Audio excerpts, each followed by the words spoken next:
La tante d'Éric vient de perdre son frère à l'âge de 84 ans. Cette dernière décide d'aller le voir à la chambre funéraire une dernière fois. Peu de temps après l'inhumation, accompagnée de son mari, elle se rend dans la maison de son frère décédé. Là, le téléphone se met à sonner. En regardant le cadran, ils s'aperçoivent avec stupéfaction que l'appel vient de chez eux. Ils décident de décrocher, mais il n'y a personne à l'autre bout du fil. Il n'y avait absolument personne chez eux à ce moment-là. Peut-être était-ce une façon de dire qu'il était toujours là malgré tout. Cette histoire est récente, mais ces manifestations existent depuis longtemps, car le deuxième témoignage que je vais vous raconter se déroule pendant la Première Guerre mondiale dans la famille de Pierre Monnier.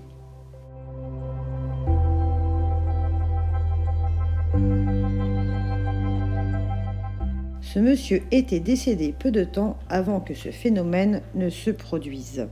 Le téléphone de Dagmar, sa cousine, se met à sonner vers la fin du repas. Elle se précipite pour répondre et voilà ce qu'elle entend. « Dagmar, c'est moi, Pierre. Dis à maman que je suis vivant. » Puis, plus rien. Très bouleversée, elle raconte ce qu'elle vient d'entendre. Elle a bien reconnu la voix de Pierre.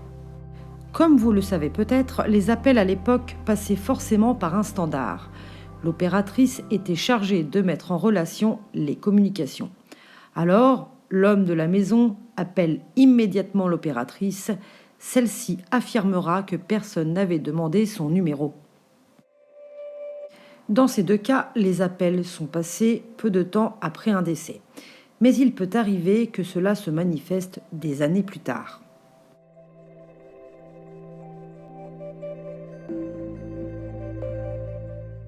C'est le cas d'une femme qui avait perdu sa fille 2 ans auparavant. Un jour, son téléphone sonne. Elle reconnaît la voix de sa fille.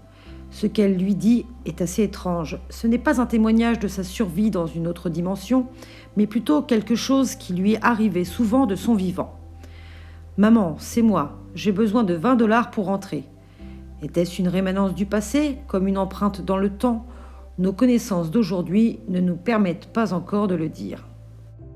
Alors, nos défunts qui communiquent par le biais du téléphone, veulent-ils nous rassurer sur le fait que la mort n'est pas une fin, ou ne savent-ils pas qu'ils n'appartiennent plus à notre monde ?